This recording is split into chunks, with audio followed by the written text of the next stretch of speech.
Welcome to the Strategic Life Podcast, episode 99, Trending, with your host, Coach Mario. Dr. Mario. Along with Frank. We're not talking fashion, folks. We're trending. 99.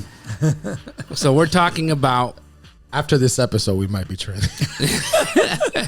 I got some haters. We're talking about what's trending right now in many aspects. I think a lot of these are communism. Whoa. No? We're starting... I told you we're going to be trending. Some people are trending with that. I'm going full conspiracy theory on this episode. So we're talking what's trending out there. Mostly technology, digital, things of that nature. I mean, let's start with a small one, right? Everything streaming, everything in the cloud, no hardware. I mean, you probably see more offices than I do. Do people have cloud like servers in their offices anymore? Like, you know, Yeah. they still have the servers there, yeah, but a lot of things are in the cloud. It's cloud based, but you have to remember that, for example, like other accountants, CPA, things I work with, like they have internal servers in order to store that data, right? So they don't want that floating all over the place. One, two, big companies normally will have an internal server too, because when you have 20, 30, 40, 50, we have clients that have, 100, 200 employees.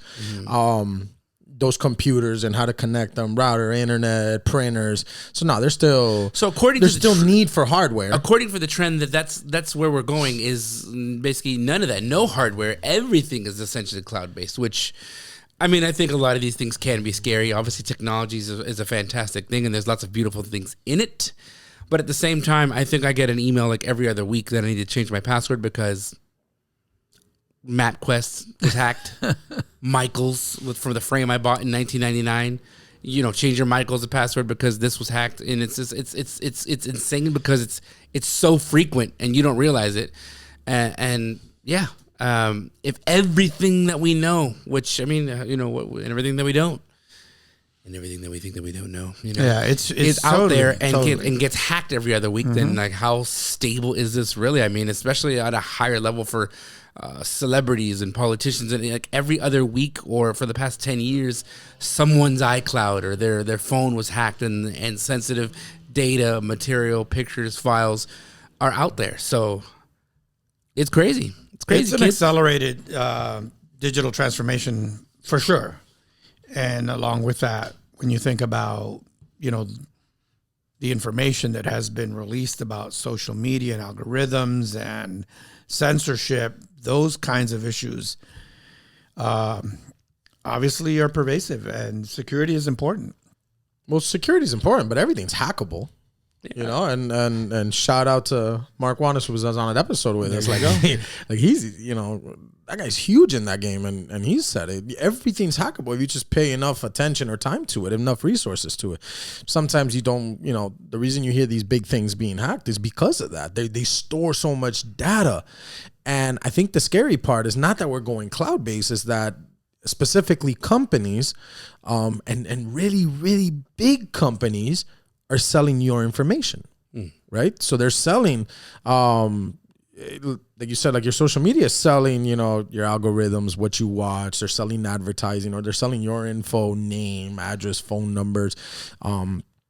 So if you're on something that is free, you're the product.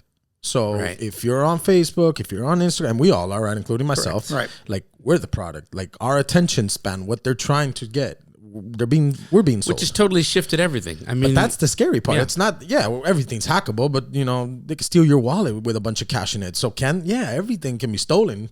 It's just what is being stolen is the scary part. So what are you giving these people to steal?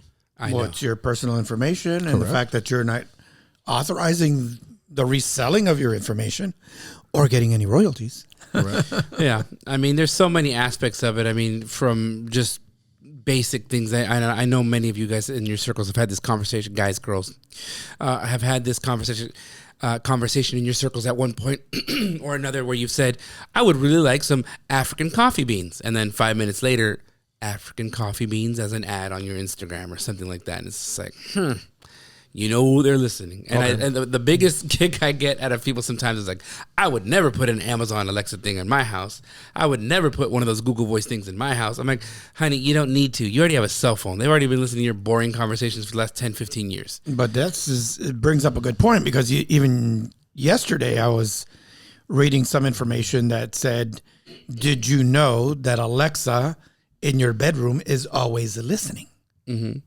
Yeah, that's a scary thought. Well, it has to, in essence, because it has to listen for your words. Now, beyond that, do we know what's really happening? There's lots of telling things. I mean, I can't remember what video it was or what pictures I saw, but there's a picture of Mark Zuckerberg on his laptop, and he's got a Post-it like ripped covering his camera, because he knows that anyone can get into your computer, can turn your camera on, and you don't know it, and see what's up. You know what I mean? I hope they do. Like, I don't mind that. I don't mind that at all. I don't mind putting it on a show. But that's going to go conspiracy theory 1. Oh, geez. They are always listening. I mean, they are always watching. We are under surveillance 24/7. It doesn't matter. The only thing private is what you hold in your head. And it's true at this point. It's true at this point. That's true. Like, so, and if you told someone, it's not private anymore. Exactly. But the mediums of communication are being controlled. Like, they are, right? Whether no, what are you talking about? No, they can control it. Today it's a text message and the application and then it's where the application, right? We changed the device in which we were communicating, and then that changed to an application in the device that we were communicating. That changes how we are communicating in the app, in the device that they're giving us. So there's nothing private anymore. You have to be very, very careful as to who you share, what you share, how you share, when you share.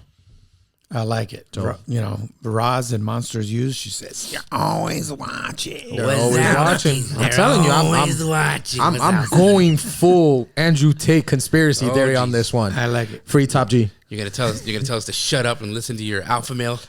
Hey man, that guy's not wrong, and he's trending now. If you want to talk about trending, like trending, that guy, I mean, that's the most Googled man on earth, and wow, for speaking out for things like this, the guy got put in jail. So that's Frank at AmForBusinessSolutions.com. Second conspiracy at me. Frank So let's jump over. So staying on some, it's all tech. Everything at this point is all technology related, but it is. Let's talk about the recent thing that happened in everyone's feed last month, early December. All of a sudden, everyone came out with 15 new artificial intelligence pictures of themselves on your timeline. Wow. Pictures of the...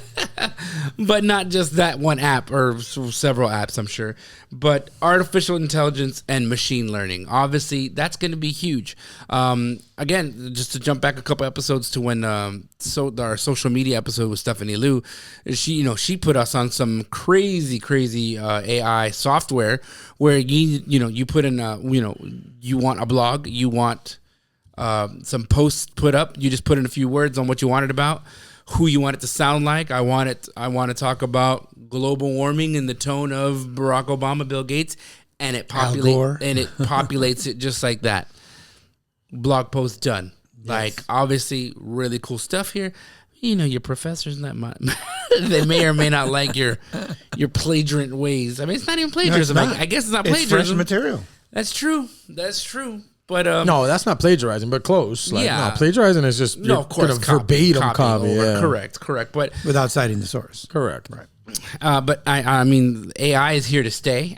People keep saying, well, it's obviously with that one specific example that I gave of the artist, people are like, well, it can't replicate the feeling and all. Yeah, okay, but if the picture looks good, then who are you to say anything? And of course, this can go in other places. This can go to music and other things as well.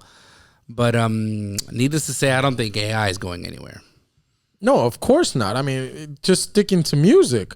At one point, it was, hey, we need a guitar solo. You would have to have a guitarist. Correct. With a guitar plugged into an amp and a speaker and recorded. Right. Now you don't need any of that. Now there's machines that make the exact same sound. And again, since it's being controlled, it's not like you're listening to it live. It's on a phone via Wi-Fi on a car speaker, so or Bluetooth speaker, right? Yeah. So if you would hear live music, it sounds different now. Why? Because of that. And there's still some truth to it, but let's be honest, you don't need that anymore. And now how if they did it to sound and they've done it to visuals, right? To visuals, what makes you think they can't do it with other things? And that's the train of thought they're having there. So yeah. That's interesting. So again, video is king, right? Everything in social media, you have to have some kind of video, digital, so transformation. I mean, and even kind of continuing that as well. I mean, this wasn't a talking point that we had, but even at that level, VR, virtual reality. There's people making money off that. There's obviously, Meta's got their their VR headsets, and I'm sure there's a few others as well. But I've seen some people already creating software, and I own one of the headsets as well. So I've seen it's not just games. There are meditations, and but again, this is people getting ahead of the curve. And think of it one way, before you had a guided meditation, maybe an audio track or a Spotify account or a CD or whatever, thumb drive, as it were. Now you can put your guided meditations with visuals. Or you can save money on travel. I've got one, and I just went through the tour of the Wall of China. And it was amazing. And it was exactly the same as if you would have gone. Of course. It's amazing. There was one that put you right in the middle of New York City, right after the 9/11 aftermath. That was actually interesting to see, the fallout and the police officers and everything else. Wow. Yeah, that's completely another world. My biggest fear with that is... With what exactly, to be clear?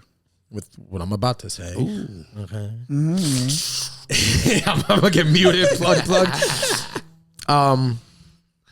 There's where it gets dangerous, or whether just me, right? I draw the line.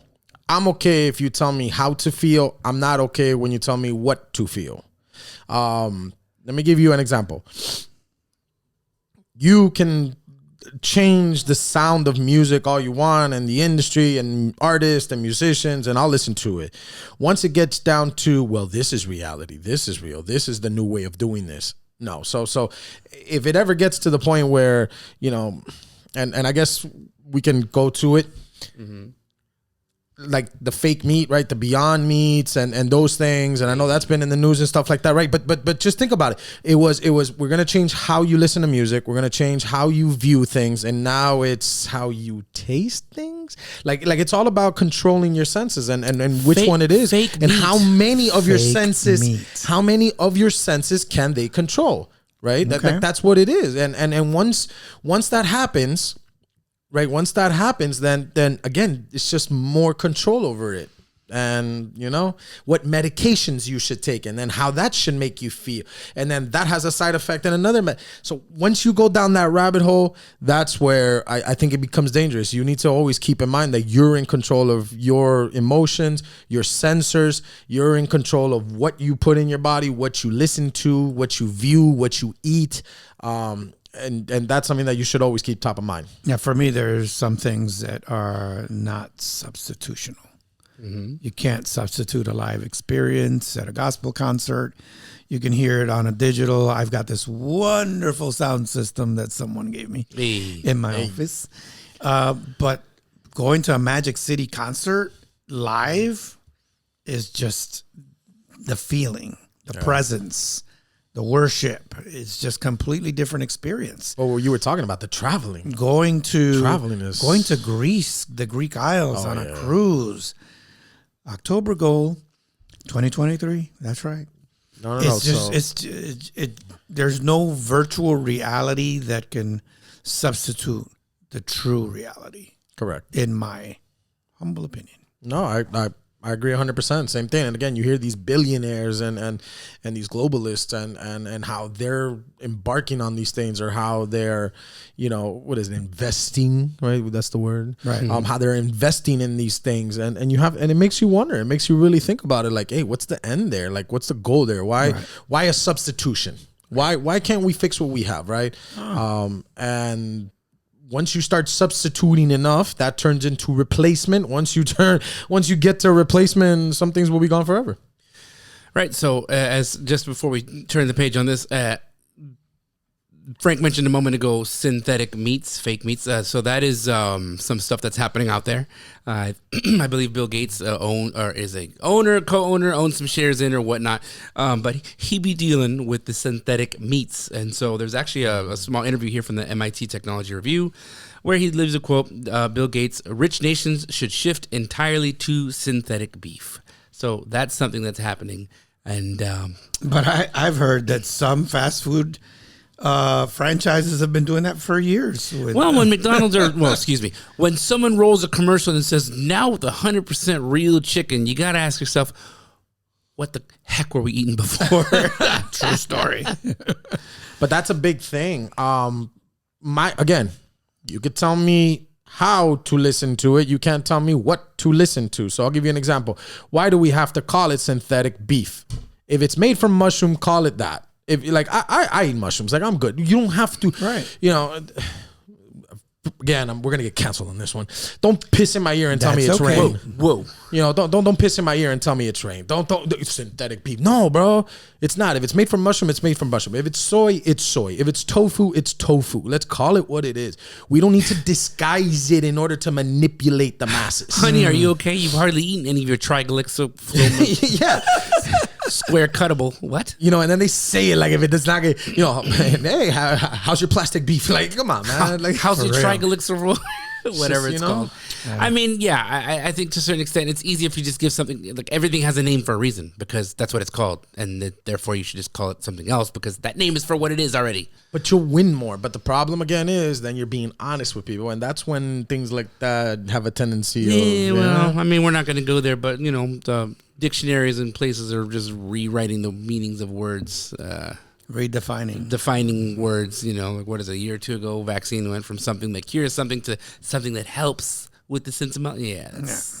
Culture, cancel culture, and redefinition of terms that have been ingrained in our human experience all the way from the garden. Yep. So as we talk about fake meat, and we jump off of that, one thing we mentioned before, which kind of the pandemic really opened up, and probably the value was seen in it. I'm not sure how you wouldn't have seen it before, but hybrid work, people working from home.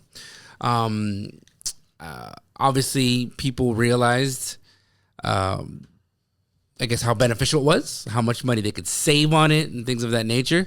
I don't think, I'm sure you could look into studies maybe at this point that may have been done as the impact of what happened to people socially, mentally, you know, being cut off from coworkers and people as a whole. But ultimately, it looks like hybrid work is here to stay. Some companies, you know, didn't call people back and kept it that way. So I think that is a trend that might continue. I know some organizations of some people I know that, you know, have scheduled to bring people back in, and some of them have already had to do so. But looks like people saw the value in that, and maybe by value I mean monetary value. Well, I think some things are going to change, right? If we're talking about business, we're talking about employee relationships, the quiet quitting, the great resignation. You know, you see in any given city, I've traveled to several cities in this past year, whether it's speaking, on tour, whatever, you see help wanted, help wanted, help wanted, help wanted, all over the place. And people are talking about, well, there are no jobs. The reality is there are some jobs. The question becomes, where's the talent to fill those jobs? People rather stay home, do no work, or set their own pace now? What's going on? At one point, people made more, for instance, during the pandemic, people made more money by staying home. And so people purposely didn't look for jobs because they were making more with those relief payments. You look like you're ready to say something. But that's not the case today. I'm going to get us canceled on this one for sure. But, you know, there's some people. Goal on but this that's one. not the case today, right, Frank, right? What's going on? Go for it. Permission to Dale. Okay, we'll go. Okay, so we'll start with where Coach was, right? Well, because Pablo, this one's heavy. This one's heavy. Just keep it clean. That's all.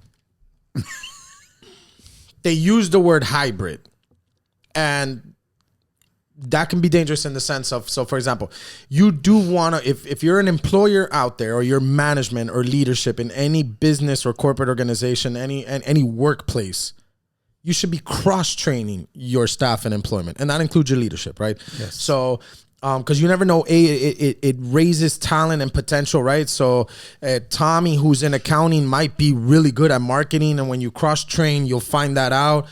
So there's things like that. So cross-training is always good, right? An example, Tommy was in accounting, Tommy quits, but now, you know, Becky's really good at accounting, and because she's cross-trained, she could pick up the slack there. So you want to, cross-training is good. Where it gets dangerous is, and not dangerous, let me not say that. We're going to get to the dangerous and 2 points.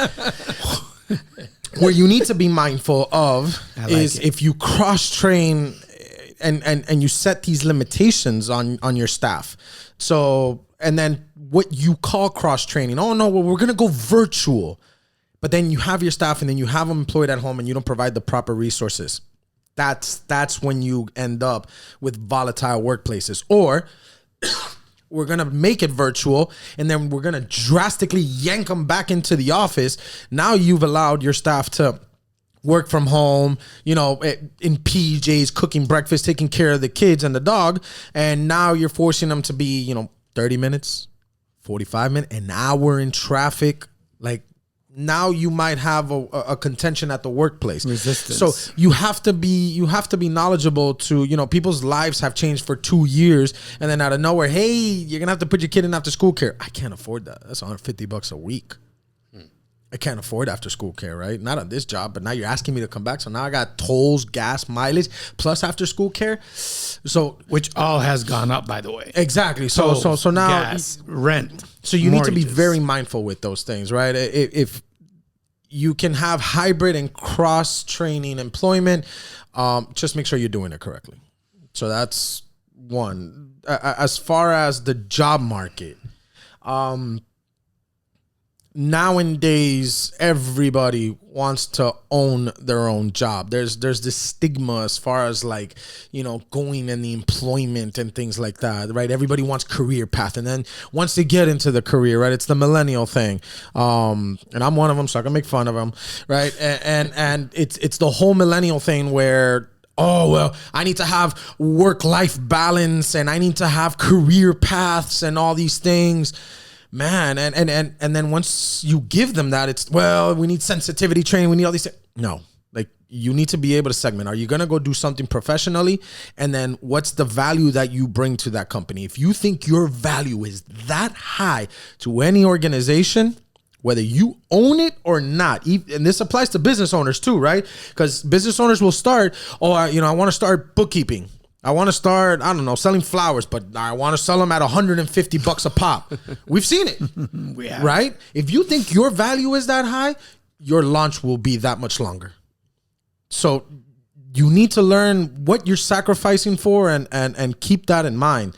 As far as local workplaces, yeah, I mean, that's kind of where we are now, right?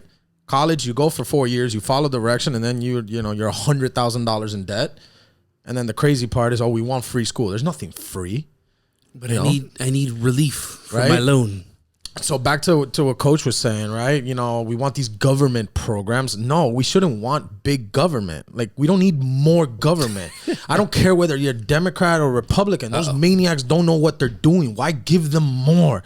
Like, the private sector is good enough. Like, what we need to do is come up with a better school institution. Right? Not just have it free, provide more.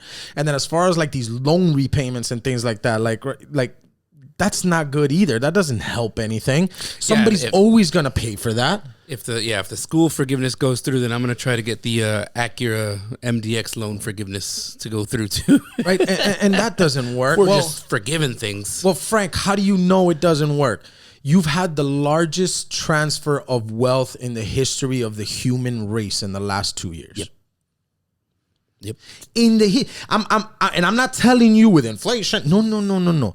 I am telling you in comparison, it's been crazy. And we need to tax the rich and this, and that's the problem. Again, I don't care what you believe in. Is this where we're going to get canceled? No, not yet. I just want to know. that hasn't worked either. Look at the struggles everybody economically is having worldwide. And we've had this massive transfer of wealth, and we've had all these billionaires lose money, and you've had more billionaires die in 2022 than any previous year combined. 27, right? Yeah. Billionaires died this year? Yes. So again, 27 billionaires died this year. I didn't get a single. The trickle down economics works. It works, but you need to go work for it yourself. You need to go get it. If you're going to sit there, like Coach is saying, and that's something that's trending right now. Everybody wants to sit back and wait for the check. Not the way it works. You got to go get it. There's money out there. There's money out there. Again, the old saying, nothing in life is free. And just to touch up lastly on the economy and that kind of mentality, what crushed the Roman Empire was inflation, right? Like Google coin cutting, right? The Roman Empire first had everything on gold. And then they shrunk the gold. Then they collected it back, melted the gold, added pieces. So now there's more coin, but still the same amount of gold, right? When Rome started going into India and going into Asia, what did they do? They started applying copper and changing things to it. That's what killed the Roman Empire. That once they started doing business with other countries and in other continents, they couldn't keep up with that because those guys stayed true to themselves. So it's not always, make more, push more. Sometimes you got to slow down. Sometimes you got to say, hey, less is more. Well said. Very well said. So while we're on it and while we're talking about coins and whatnot, let's jump over to what is this digital wallet stuff I'm hearing that's being experimented with, and actually even did I hear Australia is already kind of looking at it? A couple of countries are looking at it, right? More stupidity. I'm on one now. Frank, since you're already on one and you're already telling us about Roman history, man, it's funny because what is this digital wallet business? It comes back full circle, like where we started our first topic and control. Mm-hmm. So now it's, no, but they're not going to control where I spend it. Yeah, sure. Okay. Right. You think the people creating this and the people managing this, you think at some point you might not be wrongfully accused of a crime. Picture this.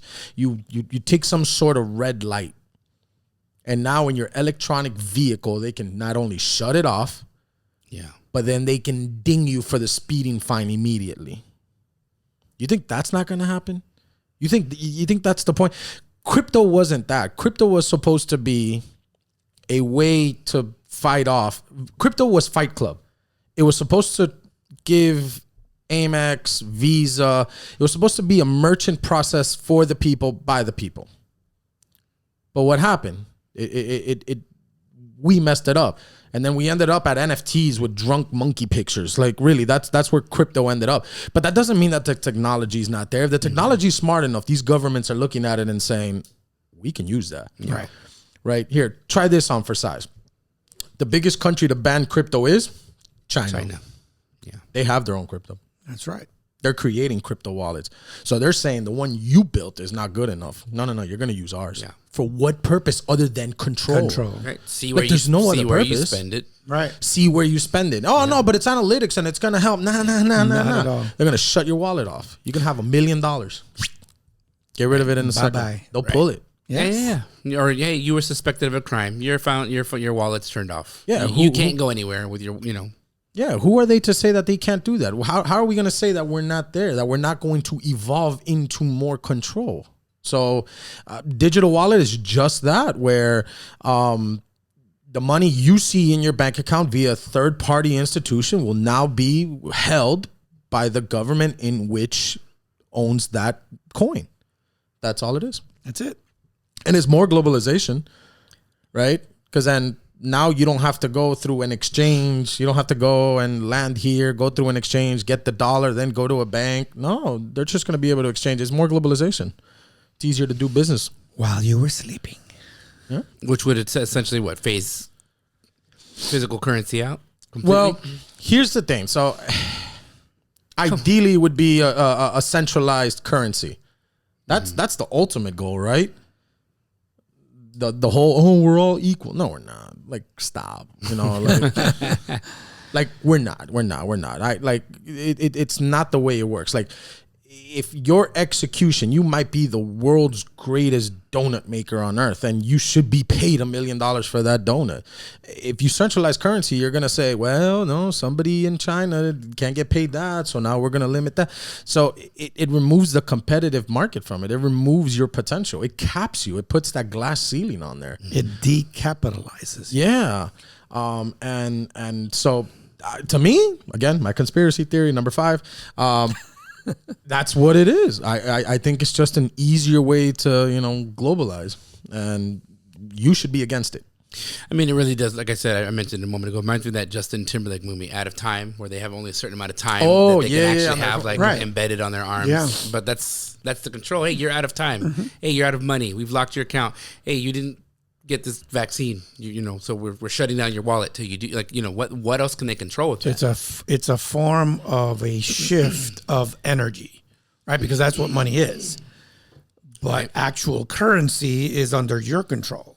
When you go into the digitization, then it's a different picture. And why all of this should worry everybody, because we all have different tolerances, right? You can go to any values, ethics, equity professor, go to the parking lot, scratch his car. Watch, you're going to see how tolerable that guy is. Go to the car, go scratch the Mercedes. Watch, you're going to go see how much tolerance that guy has at that point. It's just a hypothetical, folks.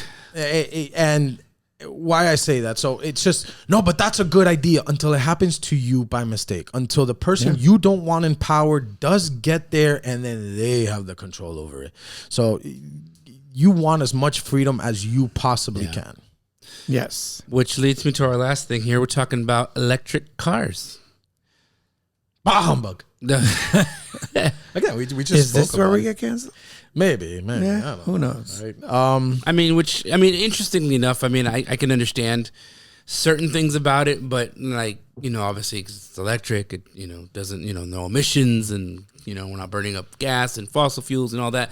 But how do you build the batteries? And what do you do with the batteries when they're dead? And how much is a battery? It's like $10K. To like upgrade your upgrade the upgrade. Like the upgrade battery, you might as well throw the car away, man. It's nuts. And then what do you do with the battery when it's dead? So we're just again, I'm not the expert here, but I know we're just kind of going in a circle here.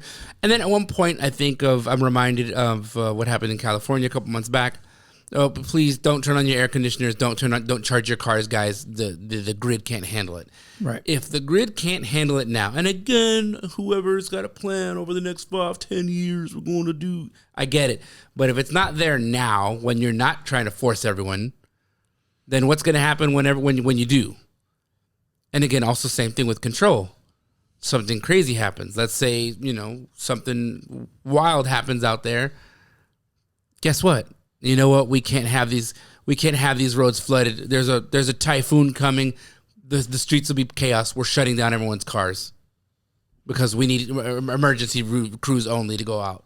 You have no choice. You can't fight for your life because it's not in your best interest. And it's not under your control anymore. And it's typically what we see. It's a hypocritical position that those who advocate the use. And again, we're not saying it's a bad thing. We're just saying that there's an ethical line where what you say and what you do must be in alignment. And so what we've seen so far is many of the advocates of these electric vehicles and those sort of things are talking about the global warming and the environment and that sort of thing, but they're flying $1 million jets to places, and fuel is being expended and that sort of thing. So it's kind of hypocritical. Actually, it is hypocritical. So there you have it, folks. Yeah, and this is the world we're living in, and we're not. At least I'm not, right? You're not a conspiracy theorist? I'm not advocating for, some, old conservative. No. That's not what I'm saying. I'm just saying all these changes are coming about way too fast. And we're at a point in society where we're implementing and then figuring it out. Yeah. And that's not what science They're is. flying the plane while they're building it. Correct. Essentially, as things change and it's happening at light year record speeds, we want to give you the same advice we gave you on the what was the episode right before the elections. They're only going to tell you about the good things that these technological things can do. There's many other things that can be happening. Like anything, we want you as strategists to make informed decisions as these things may be coming into your home, coming up on your ballots for consideration for things happening. There's all kinds of upgrades done with solar panels and this and that and electric. Just be informed and make good decisions. Because like any good story, someone's only telling you their end and the benefits that they know they want you to hear. As we always say, leaders are readers. We strategists and world changers are note takers. So take note. Strategites. What are we when we follow this podcast? Become a strategite. Yeah, I like it. So we'll strategize. We'll strategically sign out. Oh, did you not think I was a good strategist? Thank you. We'll see you next time.